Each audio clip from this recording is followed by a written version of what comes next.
16 minutos pasaron de la hora 19, Senderos Culturales, edición número 22. Osvaldo Aldama es mi nombre, le estamos haciendo compañía hasta la hora 20.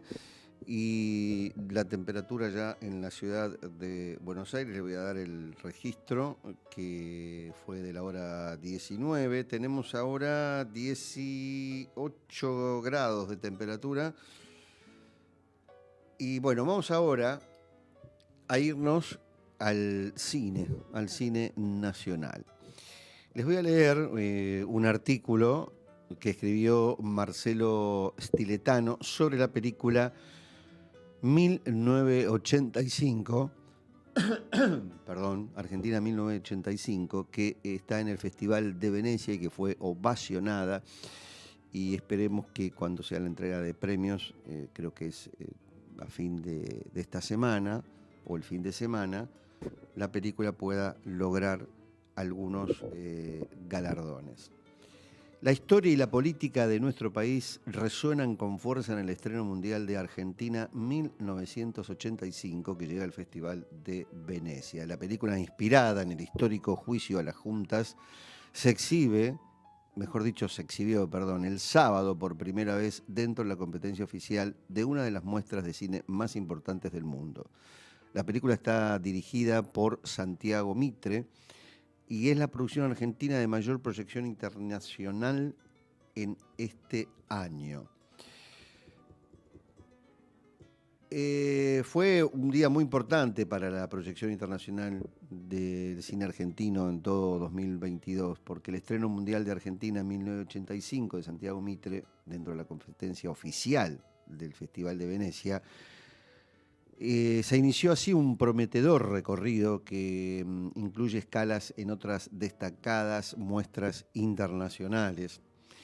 Y de cumplirse las expectativas que algunos observadores relevantes ya empiezan a augurarle, todo indica que no solamente será la producción local de más alto perfil de este año, sino que también podría proyectar esos augurios hasta la próxima temporada alta de premios. Esta primera proyección oficial de Argentina 1985 cobra todavía más interés al producirse en medio de la conmoción abierta desde el jueves pasado por la noche, donde se produjo el ataque con un arma de fuego a la vicepresidenta Cristina Kirchner. La fuerte repercusión internacional del episodio llevará seguramente a que la prensa global quiera conocer en Venecia las impresiones de quienes llevaron adelante una película que alude a otro caso resonante de la historia argentina reciente, el juicio a las juntas, que puso en 1985 en el banquillo de los acusados a las máximas autoridades de la última dictadura militar.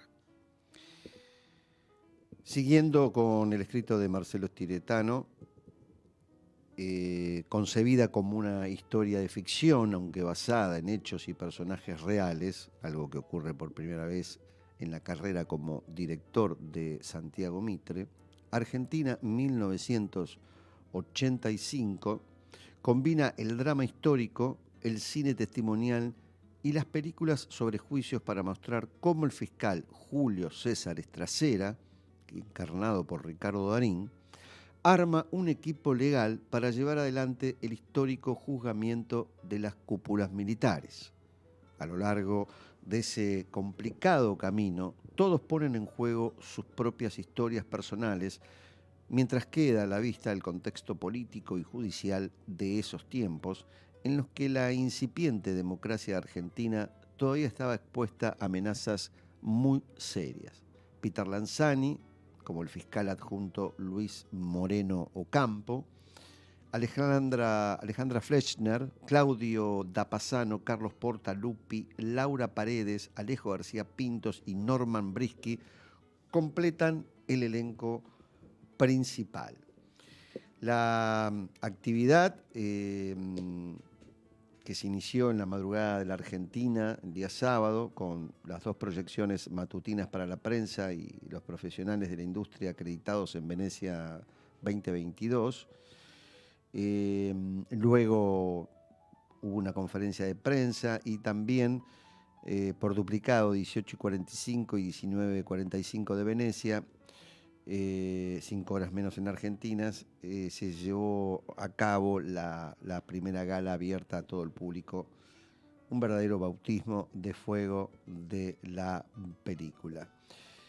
Hay una nutrida delegación argentina que acompaña y respalda la película en su primera y destacadísima salida internacional. El grupo, llegado de geografías tan diferentes como Buenos Aires, Madrid, Zúrich y Los Ángeles, incluye al director Santiago Mitre, que llegó junto a su pareja Dolores Fonsi, a los actores Darín, presente aquí en compañía de su esposa Florencia Vaz, Lanzani, Laura Paredes y Alejandra Fletchner, el guionista Mariano Ginás, que escribió el film junto a Mitre, el director de fotografía Javier Juliá, el músico Pedro Zuna y a los productores Agustín Jambi Campbell, Axel Kuchevaski, Federico Posternak y Santiago Caravante.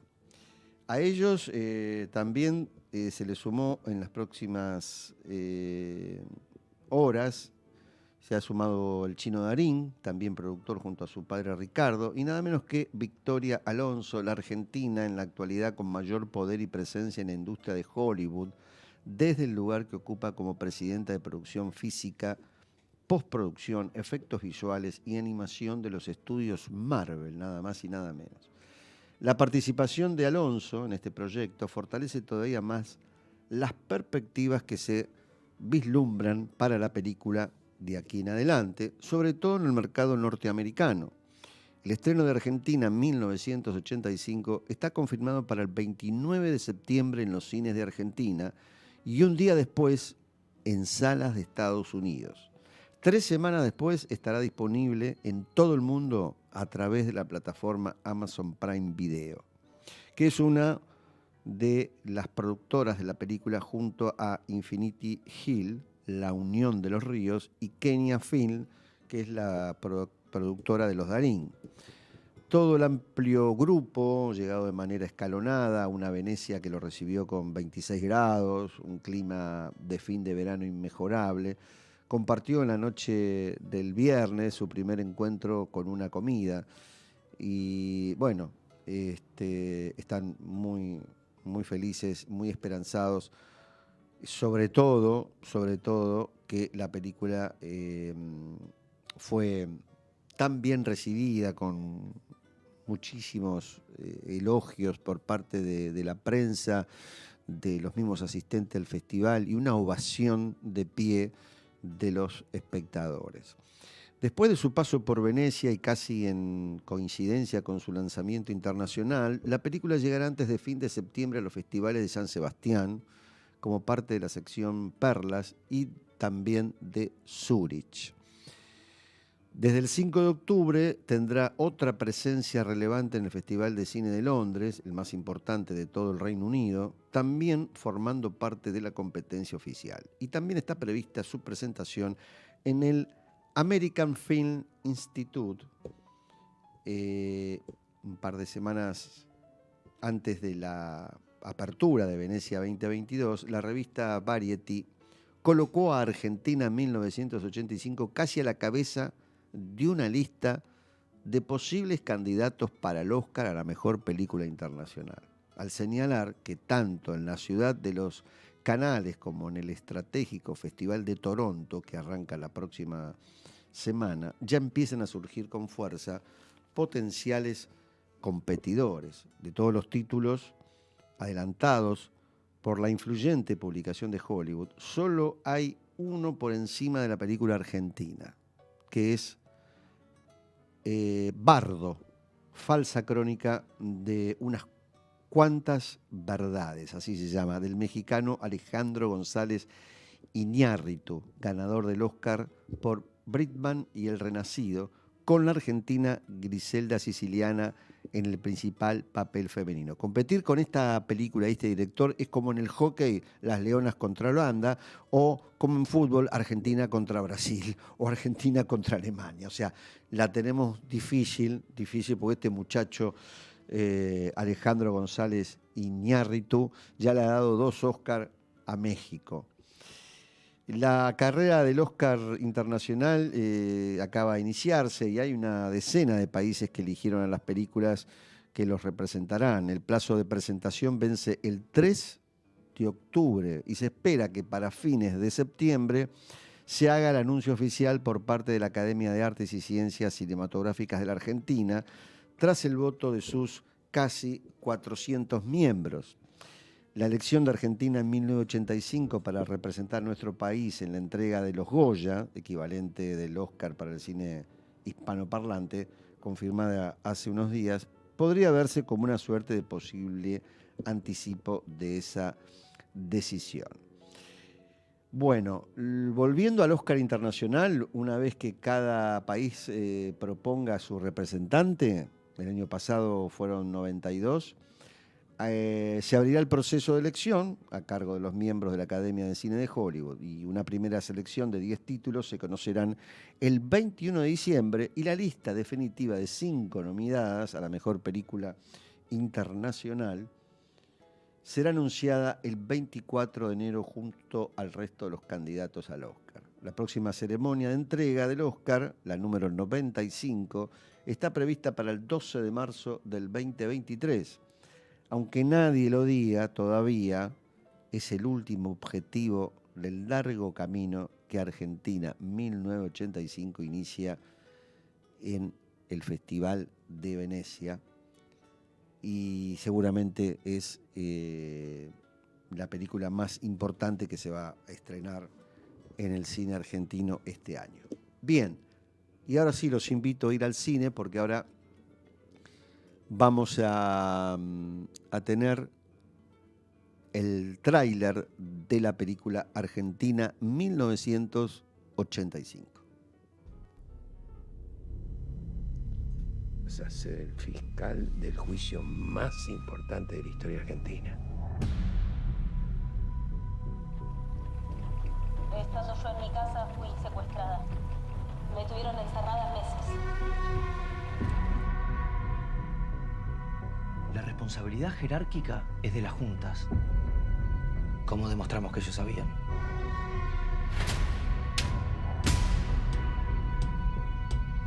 Esta es nuestra oportunidad. Cuídate, Julio. Cuídate. Vas a meter preso a Videla. A todos los responsables. Lo único que te digo es que hay poco tiempo y solo no vas a poder. ¿En cuántos juicios estuviste? Ninguno. El 90% de los funcionarios de la justicia no quieren saber nada más de este juicio. 99. Yo pienso que hay que buscar por otro lado, entonces. ¿Dónde? Chicos, Sí. ¿Y si los funcionarios de carrera no quieren? Entonces traemos a los que no tienen carrera. Necesitamos demostrar que fue un plan sistemático. Que fue a lo largo de todo el país y durante los gobiernos de los 9 comandantes. En todo el país desaparecieron personas. Ellos son los responsables. Acá se trata de lo que el país necesita. ¿De qué tenés miedo, Julio? de todo. De que todo esto es una trampa. De que les pase algo a ustedes. Se metieron en nuestra casa y tengo audiencia en 1 hora. Lo único que quiero saber, señor presidente, es si mi hija está viva o muerta. Lentamente, como para que no nos diéramos cuenta, una máquina de horror fue desatando su iniquidad sobre los desprevenidos y los inocentes.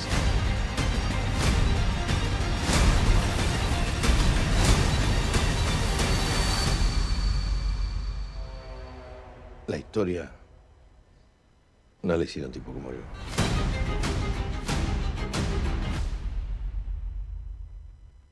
Tráiler de la película argentina 1985 a estrenarse el 29 de septiembre y con muy buena repercusión en el Festival de Venecia por estos días. Vamos a ver si se traen los productores, los actores, los técnicos, premios, que creo que sí, creo que va a tener premios.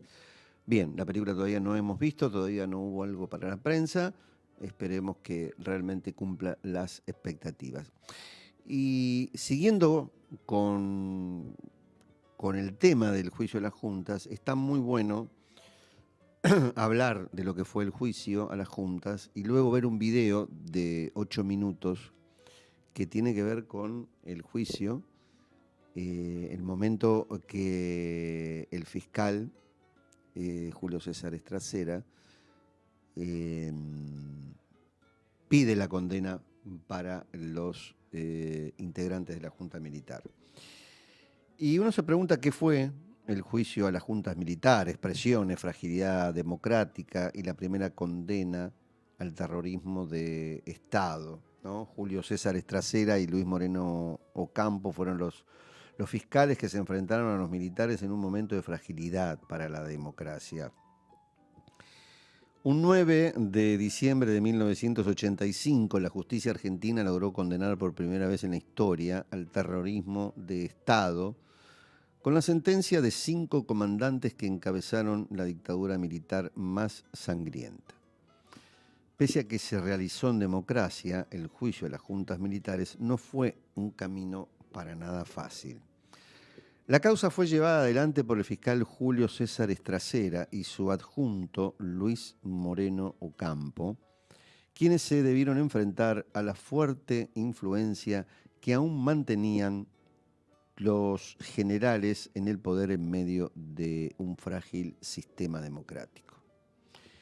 El juzgamiento de los militares que ordenaron cometer los crímenes de lesa humanidad contra los ciudadanos de Argentina comenzó originalmente el 15 de diciembre de 1983, cuando el presidente Raúl Alfonsín publicó el decreto 158/83, que en su artículo primero establecía: sométase a juicio sumario ante el Consejo Supremo de las Fuerzas Armadas a los integrantes de la Junta Militar que usurpó el gobierno de la Nación el 24 de marzo de 1976 y a los integrantes de las 2 juntas militares subsiguientes.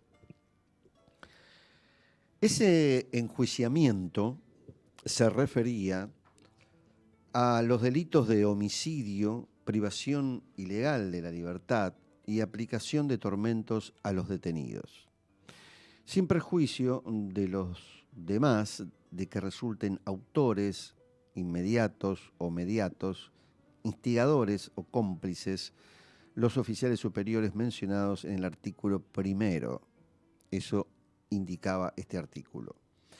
El mismo día de la publicación del decreto, Alfonsín dispuso la creación de la CONADEP, Comisión Nacional de Desaparición de Personas, un órgano descentralizado que tenía por objetivo investigar la desaparición forzada de personas durante la dictadura. El 22 de diciembre, el Congreso de la Nación, casi por unanimidad, declaró nula la ley de autoamnistía dictada por el gobierno militar.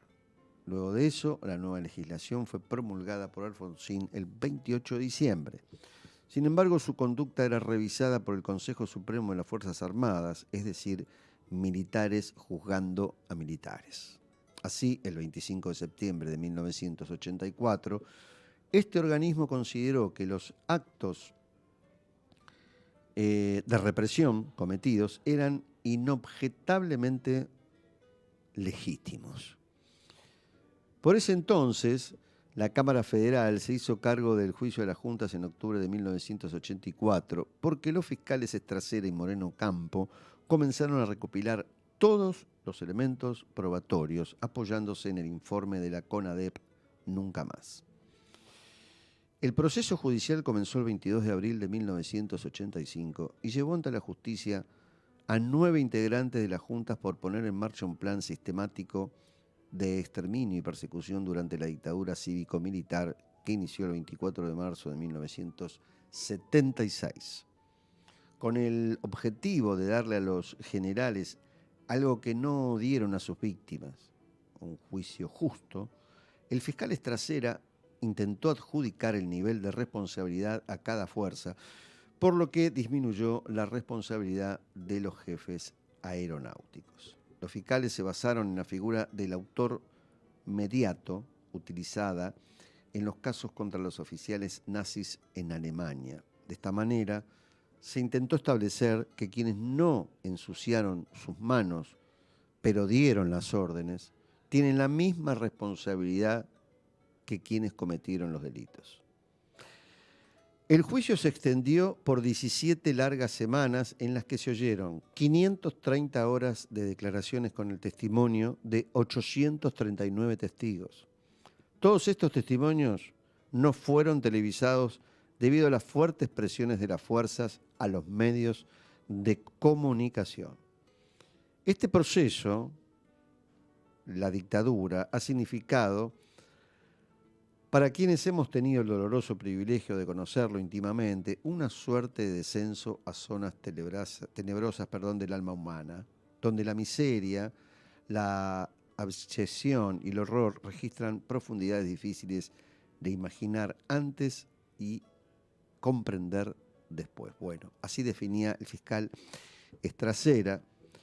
Y vamos a ver ahora, ya en un ratito, la condena a las juntas, pero fíjense ustedes que la sentencia se leyó el 9 de diciembre de 1985 y la justicia logró condenar así al terrorismo de Estado. De los 9 condenados, solo 5 recibieron una pena por sus crímenes.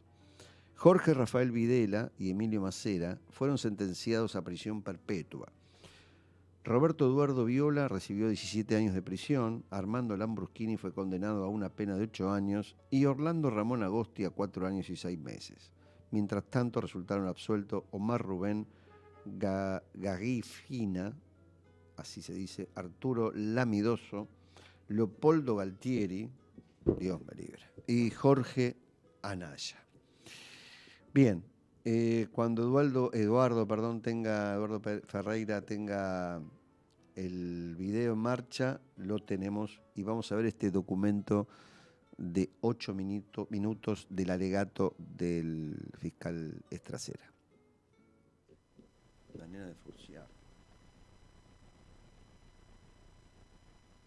Señores jueces, este proceso ha significado, para quienes hemos tenido el doloroso privilegio de conocerlo íntimamente, una suerte de descenso a zonas tenebrosas del alma humana, donde la miseria, la abyección y el horror registran profundidades difíciles de imaginar antes y de comprender después. Dante Alighieri, en la Divina Comedia, reservaba el 7º círculo del infierno para los violentos, para todos aquellos que hicieran un daño a los demás mediante la fuerza.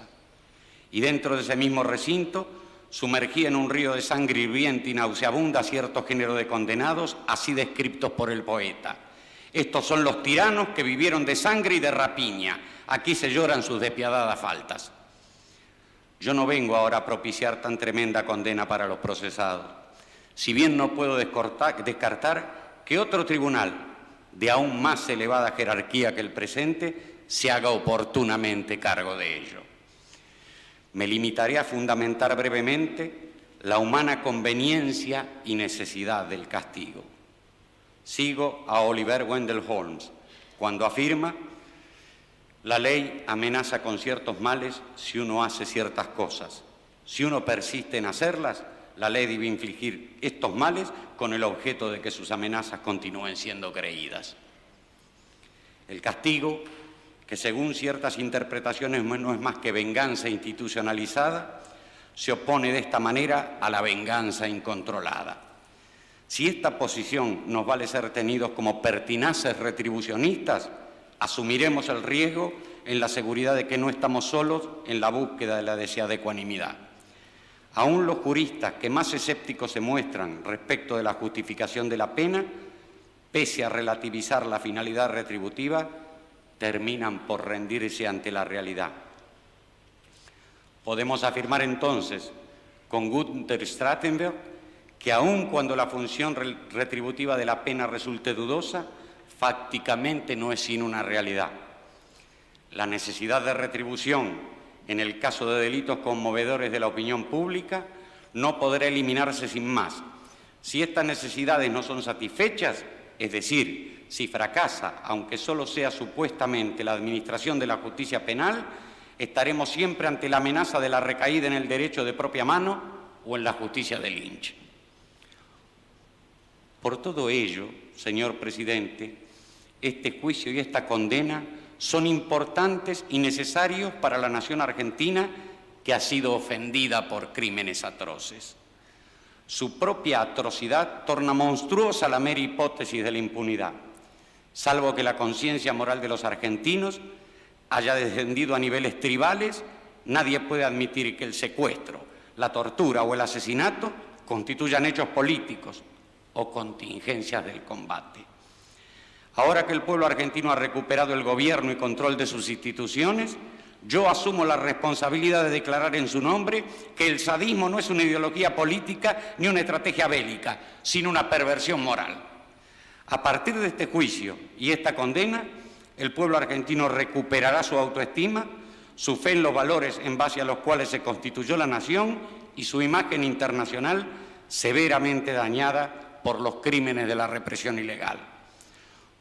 Por todo ello, también este juicio y esta condena son importantes y necesarios para las Fuerzas Armadas de la nación.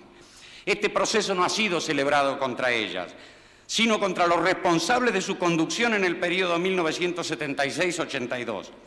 No son las Fuerzas Armadas las que están en el banquillo de los acusados, sino personas concretas y determinadas, a las que se le endilgan delitos concretos y determinados. No es el honor militar lo que aquí está en juego, sino precisamente la comisión de actos reñidos con el honor militar. Y finalmente, no habrá de servir esta condena para infamar a las Fuerzas Armadas, sino para señalar y excluir a quienes las infamaron con su inconducta. Por todo ello, finalmente, este juicio y esta condena son importantes y necesarios para las víctimas que reclaman y los sobrevivientes que merecen esta reparación. No se trata, por supuesto, de revivir viejos slogans, como aquel de que la sangre derramada no será negociada, que sirvió para justificar tantas atrocidades. No se trata ahora de negociar nada, porque nada se está negociando. Se trata simplemente de que a partir del respeto por la vida y el sufrimiento de cualquier ser humano, restauremos entre nosotros el culto por la vida. Los argentinos hemos tratado de obtener la paz fundándole en el olvido y fracasamos. Ya hemos hablado de pasadas y frustradas amnistías. Hemos tratado de buscar la paz por vía de la violencia y el exterminio del adversario y fracasamos. Me remito al periodo que acabamos de describir. A partir de este juicio y de la condena que propugno, nos cabe la responsabilidad de fundar una paz basada no en el olvido, sino en la memoria, no en la violencia, sino en la justicia. Esta es nuestra oportunidad y quizá sea la última. Por estas consideraciones, acuso a los aquí procesados por los delitos que han sido objeto de calificación y solicito que al fallar en definitiva se los condene a las siguientes penas. Jorge Rafael Videla, reclusión perpetua con más la accesoria del artículo 52 del Código Penal. Emilio Eduardo Macera, reclusión perpetua con más la accesoria del artículo 52 del Código Penal. Orlando Ramón Agosti, reclusión perpetua con más la accesoria del artículo 52 del Código Penal. Roberto Eduardo Viola, reclusión perpetua. Armando Lambruschini, reclusión perpetua. Leopoldo Fortunato Galtieri, 15 años de prisión. Omar Rubén Grafiña, 15 años de prisión. Jorge Isaac Anaya, 12 años de prisión. Basilio Lamidoso, 10 años de prisión. Para todos con accesorias legales y costas. Señores jueces, quiero renunciar expresamente a toda pretensión de originalidad para cerrar esta requisitoria. Quiero utilizar una frase que no me pertenece, porque pertenece ya a todo el pueblo argentino. Señores jueces, nunca más. Silencio en la sala. Silencio. Se dispone personal policial desaloje la sala. Desaloje la sala, personal policial. Se dispone un corte intermedio. Señores de pie. Señores de pie, por favor, silencio en la sala.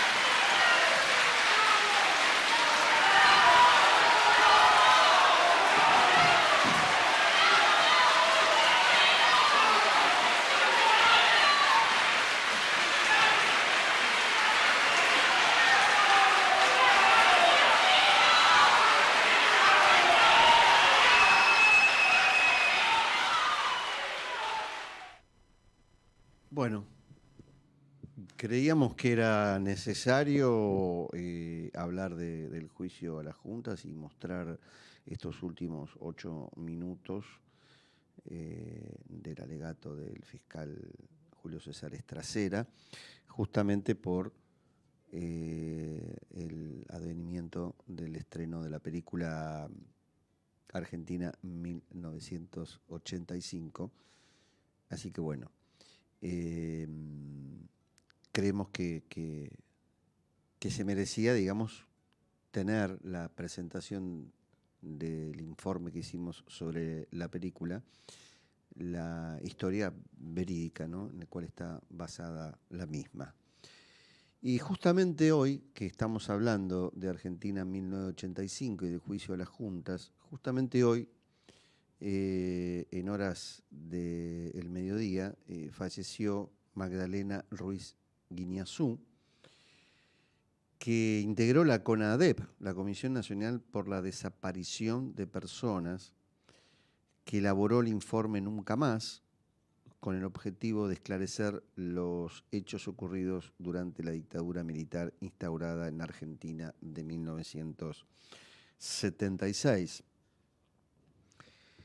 Y bueno, vamos a leer un informe que tenemos aquí, que no estaba previsto para el día de hoy, pero bueno, emblema del periodismo, murió Magdalena Ruiz Guiñazú, la locutora, conductora y escritora, tenía 91 años.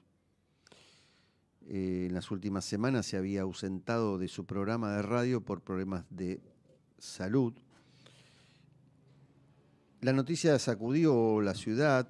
La reconocida periodista, escritora y locutora de 91 años de edad falleció, y la información se supo poco después del mediodía y fue confirmada al aire por Jorge Lanata en su ciclo radial.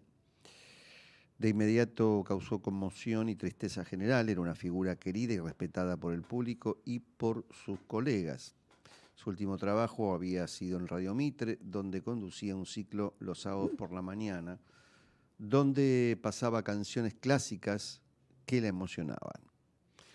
Desde Sinatra hasta Aznavour o su favorita,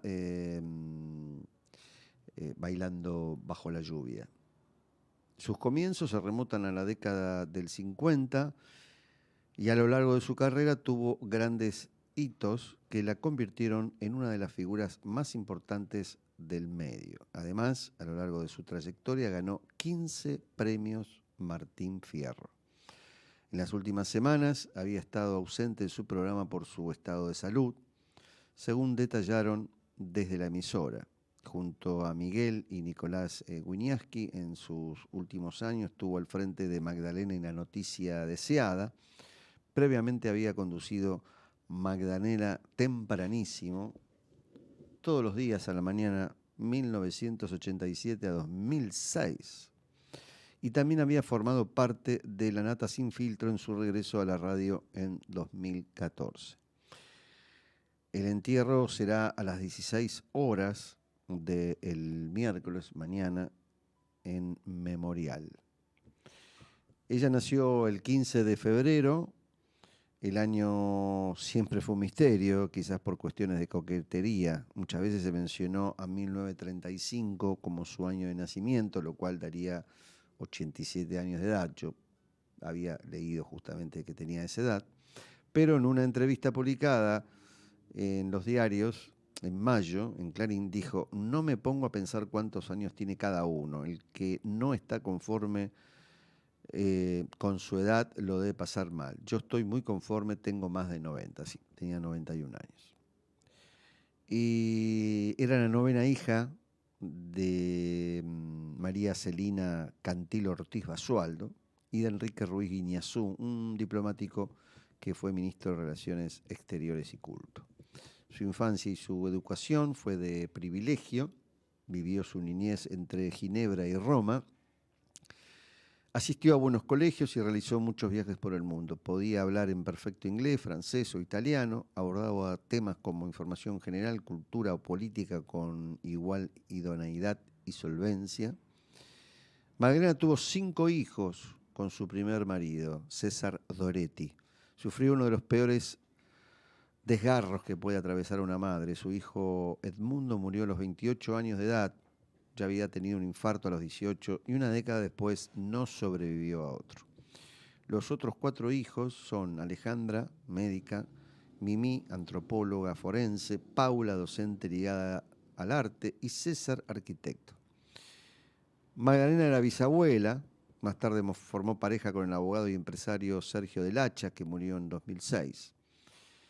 En una entrevista que realizó este año Clarín, recordó que la primera nota que la convirtió oficialmente en periodista fue hace 70 años.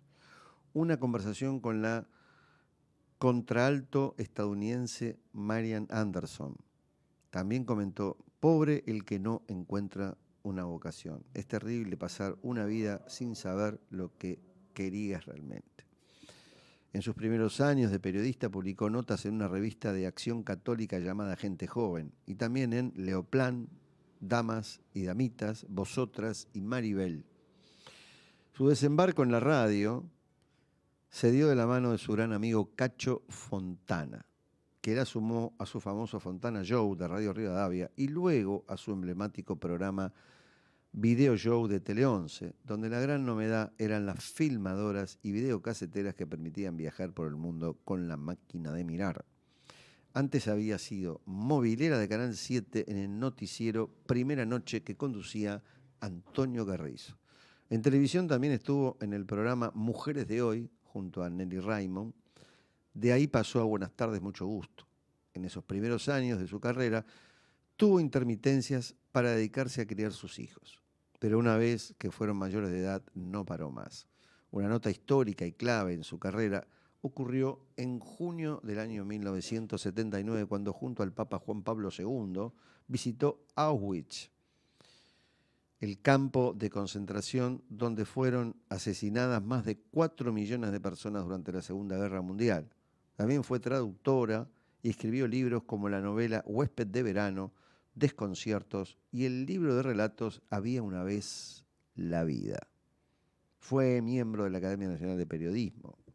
Una faceta poco conocida de Magdalena fue la actuación. Participó en las películas Esperando al Mesías de Daniel Burman y Antigua Vida Mía. Hasta puso su voz para el personaje de una reina leona en El Arca. También trabajó en documentales como Aventura, National Geographic, en el 2002, Nosotras que todavía estamos vivas, 2009, y Ernesto Sábato, Mi padre, en el año 2009 también. Con respecto a las dificultades o no que vivió en la profesión por ser mujer, dijo: no fue más difícil por ser mujer, es simplemente una cuestión de trabajo. No creo que sea una cuestión para plantear de un sexo a otro, simplemente depende de cómo hagas tu trabajo, cómo analices la realidad que estás viviendo. Sin dar nombres, creo que hay toda una generación de chicas jóvenes y preparadas con un nivel altísimo. Ganadora de los premios Conex de Brillante y Platino, Magdalena fue una activa defensora de los derechos humanos, según contó su histórica productora Marta Lamas. Magda se jugó el pellejo, fue testigo de los años en que las madres de Plaza de Mayo iban a pedirle difusión y ella les daba un lugar. Como ya les dije, integró la CONAVIP, Comisión Nacional de la Desaparición de Personas. En el perfil que publicó la Fundación Conex tras premiarla, se destaca que en 1980 le concedieron la Orden del Mérito de Polonia por la cobertura del Papa Juan Pablo II. La República de Francia le otorgó en 1984 el Caballero de la Orden del Mérito de Francia por su defensa de los derechos humanos y libertad de prensa. Luego, en 1994, la Legión de Honor de aquel mismo país y la Orden del Mérito de Italia, ambas en el grado de oficial. El periodismo es mi vida misma. ¿A quién le importa en qué año nací?, decía. Desde 1987 y hasta 2006 condujo su programa Magdalena tempranísimo en Radio Mitre, de lunes a viernes de 6 a 9. Así durante años se levantó a las 4 de la mañana, leía los diarios, se reunía con su equipo de producción y arrancaba. Tal vez por eso la dinámica de su matrimonio fue dormir en camas separadas. En febrero de 2007 retornó a Radio Continental y en 2014 volvió a Mitre con una sección diaria en La Nata Sin Filtro llamada Dos periodistas, ella y él. En el 18 sufrió un accidente doméstico, fue operada de la cadera y meses después se reincorporó a las mañanas de Mitre. En 2020 la pandemia volvió a alejarla del estudio de la Casa Mansilla, pero no del público. Hizo radio de su casa y sortió una inflamación de las arterias coronarias. Este año volvió a su querido estudio con sus infaltables sándwiches de miga para compartir con el staff. Hoy, con su partida, no solo se despide a un excelente profesional y mujer íntegra, sino a uno de los últimos exponentes de una raza de periodistas con enorme bagaje cultural, criterio, humor agudo, sentido común y sentido del deber. Nos vamos, Eduardo Ferreira en los controles y musicalización. Hoy he forceado mucho, perdón. Gracias por habernos acompañado en Senderos Culturales, edición número 22. Nos reencontramos la semana próxima. Que tengan todos una muy buena semana. Chao, Eduardo Ferreira. Gracias.